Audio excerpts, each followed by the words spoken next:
bo chłopacy zadzwonili bezpośrednio na służby, ale też zadzwonili szybko do szefa.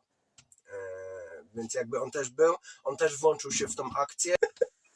Wiesz, jak ciężko jest wyzywać gościa sepleniąc, nie mogąc się ruszyć ani go kopnąć po prostu. Wyszła z helu jednostka ratownictwa morskiego, przewidywany kontakt za 2 godziny. Śmigłowiec, 4. punkt mojego przeżycia. Ta łódka po prostu by nie dopłynęła. Przypłynęłaby oczywiście, ale przypłynęłaby po zwłoki. Że może jednak przeżyje. Skoro leci śmigłowiec, to może przeżyje. Będziecie mogli zobaczyć, jaki dzielny byłem. Chyba próbowali we mnie wciskać jeszcze te tabletki. Chyba ich próbowali, nie wiem, no jakoś mi podać, kruszyć, poić. No absolutnie nie było możliwe. Bo nie wziąłem żadnych tabletków. Nie wiem, nie pamiętam. No dużo rzeczy się działo. Leżę na tej podłodze i ten Tomek coś tam mówi, że będzie dobrze, że coś tam, żebym się nie martwił. Wrzawa, słyszę wrzawę okrutną. Mieliśmy radiotelefon. Radiotelefon poszedł w ruch. No w ogóle nie wiem, czy byśmy na radio, mayday, mayday, mayday. Słyszałem pam, czy mayday, mayday, mayday. Wiesz, mnóstwo głosów się mieszało, a ja sobie leżałem grzecznie na podłodze i tak sobie myślę bardziej, to zazwyczaj ta pierwsza faza trwa jakieś 20 minut, 5 minut mamy z głowy, a później się zacznie akcja cała. Tak, to tężenie to jest około 20 minut. Po 20 minutach pojawia się druga fala bólu. Ściska, nic mnie nie ściska, po prostu mięśnie klatki piersiowej przestają chcieć pracować. Oddech wypłyca się do takiego dokładnie, czyli mogę wziąć tyle oddechu, bo płuca pracują, nie? Serce pracuje, ale klatka piersiowa nie. Ona, tak jak ręce się tężeją, tak samo klatka piersiowa schodzi. I ja mogę oddychać, ale bez poruszania klatką piersiową. Tak więc to są płytkie, jakby przez słomkę. I to cieniutką. Tak więc co się dzieje po kolejnych 20 minutach?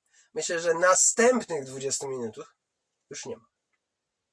Gdzieś przy następnych 20 minutach no po prostu braknie potasu, serducho nie daje rady i ścina się tak samo jak wszystkie inne mięśnie. Więc ja sobie grzecznie leżę na tej podłodze, jakby wszystko dzieje się w tle, a tam wrzawa to, co mówiłem. Wiem, że chłopacy dzwonili radiotelefonem jednocześnie z radiem, jakiś statek przejął mayday i powiedział, że przekazuje dalej. Później, nie wiem dokładnie w jaki sposób, ale chyba na tym radiotelefonie, bo chłopacy zadzwonili bezpośrednio na służby, ale też zadzwonili szybko do szefa. Więc jakby on też włączył się w tą akcję. No tu szczegółów nie znam. Ja byłem trochę wyobcowany w tym momencie. Wyalienowałem się na chwilę i niespecjalnie kojarzyłem fakty. Wiem tylko, że Tomek mnie denerwował.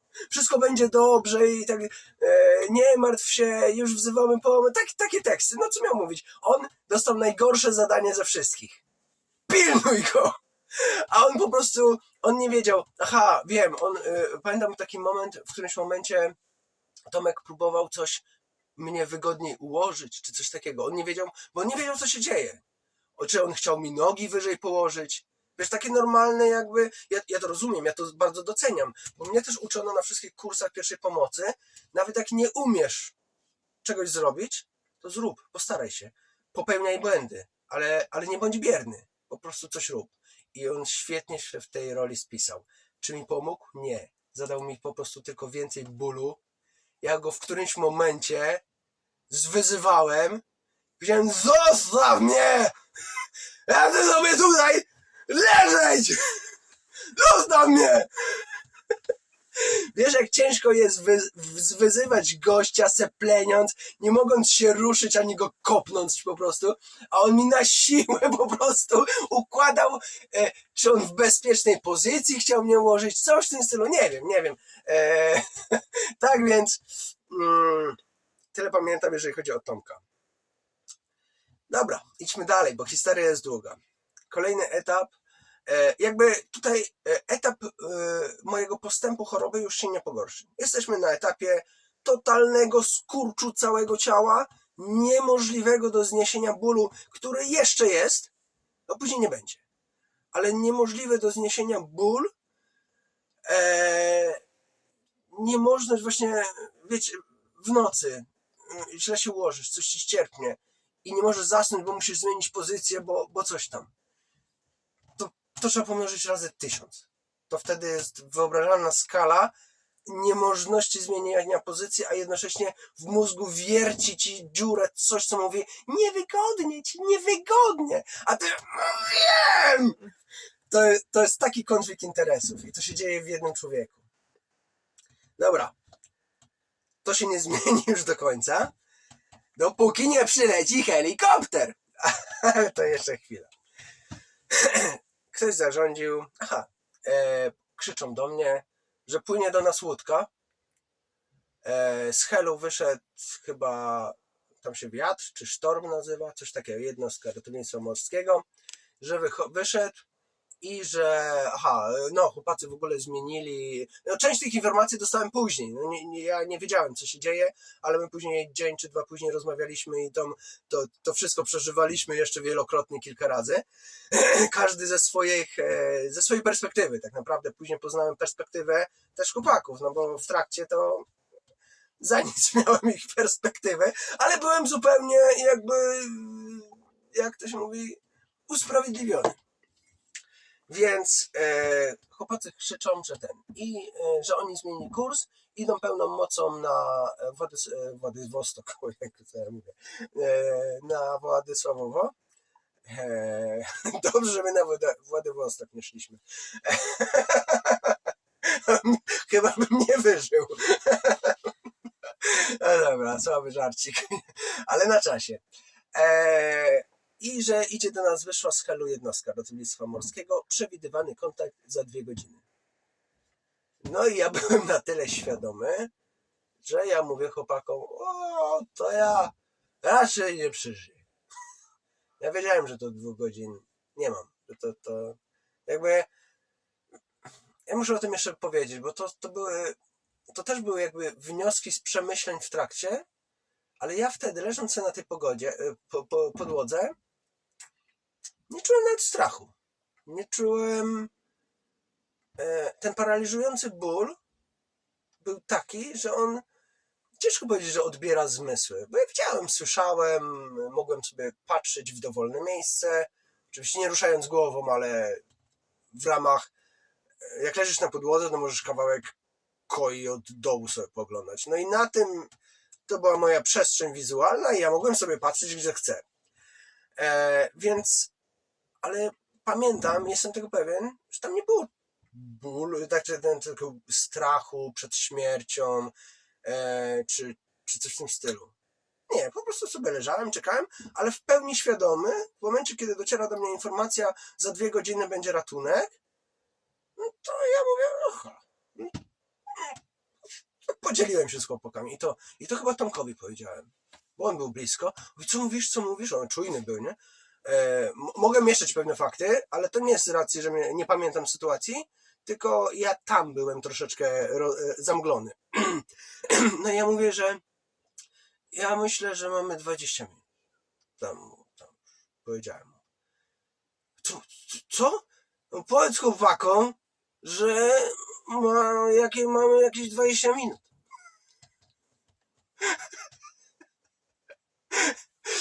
Dobra. Ale to też jest bardzo ważna rzecz. Zaraz opowiem, ale muszę to wtrącić. Chłopacy zachowali się, oni nigdy nie byli w takim sytuacji. Załoga, z którą płynąłem, to nie byli ludzie przećwiczeni w akcjach ratunkowych. Nawet nie byli przećwiczeni w akcjach kryzysowych. Wątpię, że nasi sternicy, doświadczeni instruktorzy byli przygotowani na coś takiego. Więc nie, chyba jeden z nich był po szkoleniu jakimś ratownictwa. No ale jakby nie praktykujący. No ale oni wszyscy zachowali się super. Bo zobacz, najpierw nawiązali ten kontakt, sprowadzili pomoc, jedzie akcja. Ja wprowadzam nowe, bo też najwyraźniej życie pokazało, że ja im budowałem emocje stopniowe. Nie chciałem od razu wprowadzać paniki, tylko jak ogarnęli jeden etap, ja żartuję oczywiście, ogarnęli jeden etap, to ja im mówię, dobra, a teraz mamy limit czasu. Bo wcześniej nie wiedzieliście, wprowadzamy nowe reguły. Mamy limit czasu 20 minut. Znów radiotelefon, połączyli się z Sarem i jakoś wyszło coś takiego, że tutaj pierwszym krokiem do mojego przeżycia była załoga i ich zachowanie. Zrobili wszystko profesjonalnie. Drugim, ale to bardzo ważnym elementem była decyzja, jaką miał podjąć człowiek, który w Sarze komunikował się z nami.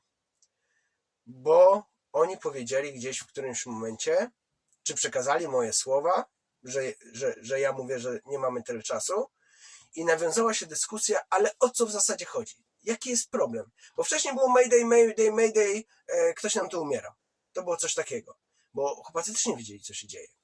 To, że im rzuciłem parę informacji o tym, że mi się łapki zaraz wygną, no to nie wiedzieli, że to jest akcja śmierci, nie? No i teraz mówię im, ale my tu mamy 20 minut, ja nie pociągnę te 2 godzin. I się robi przykro. I teraz tak, mają kontakt ponowny na radiotelefonie. No myślę, że ten radiotelefon, bo teraz wyobraź sobie sytuację, przekazuje, że mamy 20 minut na statek przekazuje do Helu, czy gdzie tam na Babie Doły. Oni nie mogą zadać bezpośredniego pytania, tylko mówią, a czemu 20 minut? No to idzie przez statek z powrotem ta informacja do nas, albo klient zaangażowany najbardziej właśnie tak stwierdził, pych, idzie do statku, nie dogadaliby się. Ten radiotelefon to jest drugi punkt programu, gdzie można było skonfrontować się bezpośrednio z odpowiedziami i pytaniami z osobą, która zarządzała tą akcją ratunkową. I teraz padło hasło POTAS w końcu. I to mi uratowało życie. Po prostu padło hasło POTAS i ten człowiek, który biegł, mówi, skąd wiecie, że to POTAS? Bo to w ogóle jakby rutyna gry się zmieniła, nie? Bo tak to było pierwsze. Dobra, jest wezwanie, jest statek, wypływamy 2 godziny, pomożemy, dokładnie nie wiemy, o co się chodzi, ktoś jest chorutki i trzeba mu pomóc. Ale pada hasło POTAS. I w ogóle zmiana, tak jak mi chłopacy opowiadali, zmiana rozmowy. Co się dzieje? Dlaczego POTAS? Skąd wiecie? Jaka pewność? I tak dalej. I szereg pytań, nie? No i oni tłumaczą, co ja mówię, opowiadałem. Że mi się te łapki wykrzywiają, że tam mam jakieś leczki, ale nie działają, że nie bardzo to no i że ten klient już to przeżywał i ogólnie musi bardzo szybko znaleźć się w szpitalu. I krótkie hasło, odpowiedź. Wysyłamy śmigłowiec. Nie wiem, to był już 4? Śmigłowiec. 4. punkt mojego przeżycia. Ta łódka po prostu by nie dopłynęła. Bo przypłynęłaby oczywiście, ale przypłynęłaby po zwłoki. Ja mam tą pewność. To nie jest coś, że domyślam się. Po prostu wiem, jak ten brak potasu wpływa i jak działa i jak szybko postępuje. Wiem, że ta łódka z Helu przypłynęłaby po zwłoki.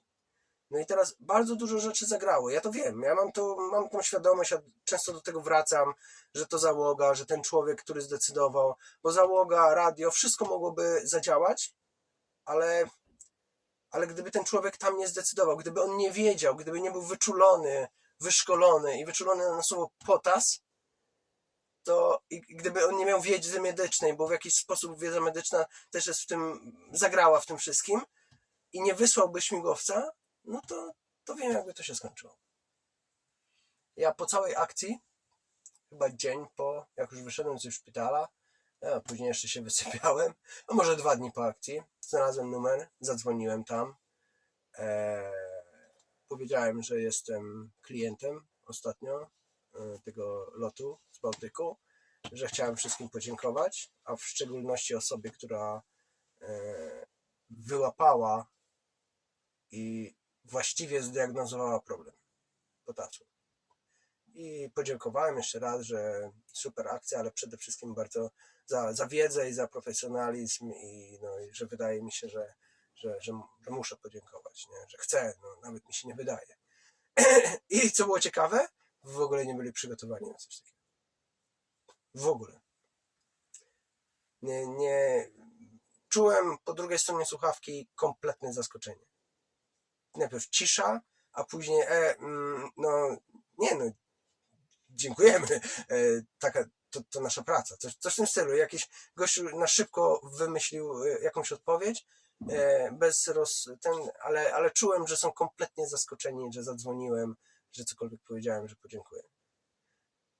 Ale to było pół, jak już przeżyłem, a to jeszcze mnóstwo historii jest.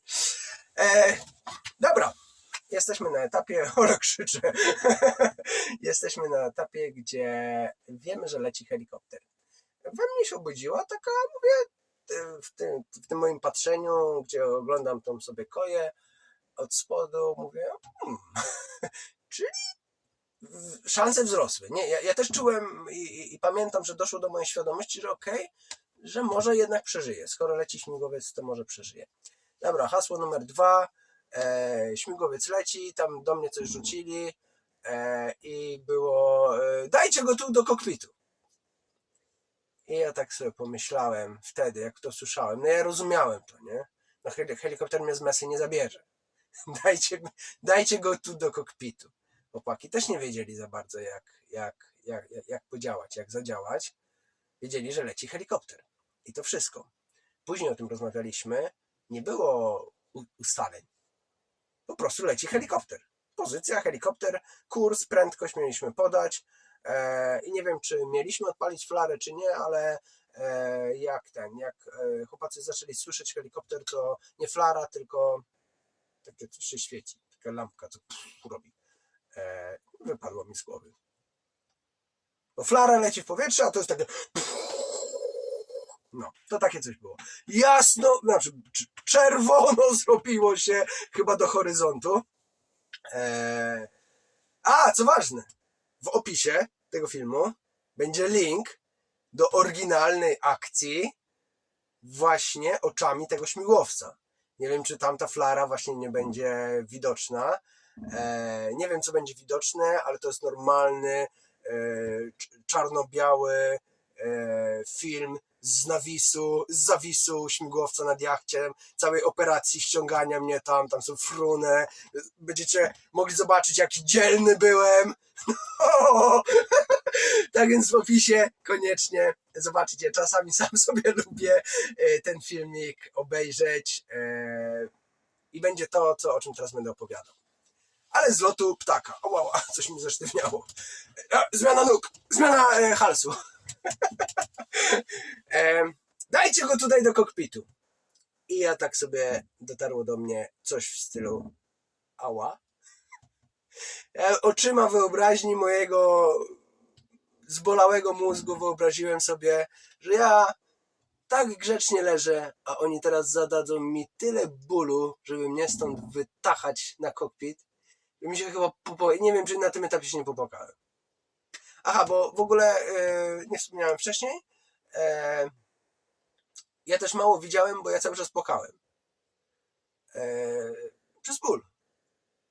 Później jak ten ból, jakby to czucie bólu, ból nie minął, ja to wiem, ale czucie bólu jakby zemlało. Zemlało, nie wiem, czy jest taki wyraz, ale wiadomo, o co chodzi. Natomiast tą pierwszą fazę, kiedy ja tam w mesie leżałem, to ja po prostu łzy leciały same. To był taki, tylko dodam, bo ja jestem bardzo odważny człowiek. To nie był jakiś tam panika czy coś w tym stylu. Nie, no bez jaj. Ale mi ścierpło. O, potasik. Chyba mi potas spada. Nie, to zupełnie nie to. Nie, bo za późno hals zmieniłem. Pamiętajcie, refowanie i zmiana halsu. Jak już myślicie, że jest za późno, to na pewno jest już za późno. Tak więc dajcie go tu do kokpitu. Dobra, bo nie wyjdę do tego kokpitu. No nacierpiałem się. Nie wiem, jak oni mnie wyciągnęli do tego kokpitu, ale no to na pewno było związane ze zmianą bardzo wygodnej pozycji, jak na moje możliwości. No i co? Zająłem idealną, tą samą pozycję na glebie, tyle że w kokpicie. Jesteśmy etap dalej. tam do mnie docierało więcej, chyba mnie czymś przykryli, a może nie wpadli, może to była moja wyobraźnia. Ja byłem ubrany, miałem kalosze, to też jest ważna informacja, bo później przestałem je mieć. Miałem kalosze, miałem sztormiak, tak więc byłem gotowy do podróży. No i pojawiły się takie rozmowy. Oczywiście nie do mnie, bo w ogóle mnie ignorowali. Ten biedny Tomek tylko miał mnie pilnować. On już zrozumiał, że najlepsze pilnowanie to po prostu jest mnie nie ruszać. Nie gadać, bo zaczynam na niego brzydko do niego odpowiadać. Bo jakby ja też nie byłem specjalnie rozmowny. Nie wiem, tak nie czułem takiej weny, żeby utrzymywać kontakt słowny. Chciałem, żebyście mi wszyscy dali spokój, a ja będę grzecznie leżał. To była moja rola, którą byłem w stanie odegrać. Będę grzecznie leżał, a wy sobie róbcie co chcecie, tylko mi głowy nie zawracajcie swoimi jakimiś głupimi pytaniami. Chyba próbowali we mnie wciskać jeszcze te tabletki, chyba ich próbowali, nie wiem, jakoś mi podać, kruszyć, poić. To absolutnie nie było możliwe, bo nie wziąłem żadnych tabletków. Nie wiem, nie pamiętam. No dużo rzeczy się działo. No i pojawiło się hasło: ty, a jak oni go stąd wezmą? No i ja sam zacząłem nad tym myśleć, już nawet na tamtym etapie. Albo mi się miesza i myślałem o tym później. Jako że to mnie ta akcja bardzo dotyczyła, to ja później zacząłem szukać w takich opracowaniach czy z innych akcji ratunkowych, jak ta akcja powinna wyglądać. A jak wyglądała? I tu się pojawia piąty paluszek. Piąty paluszek kroku, który pozwolił mi to przeżyć. Załoga takiego helikoptera podjęła mnie z pokładu. Nie, no to trzeba prowadzić więcej akcji. Więc ja leżę i słyszę ten helikopter nadlatujący nad jacht. Ten wielki hałas. No akcja to akcja. No ja nie mogę opowiedzieć momentów, w którym nadlatuje śmigłowiec spokój w jakiś zdystansowany sposób.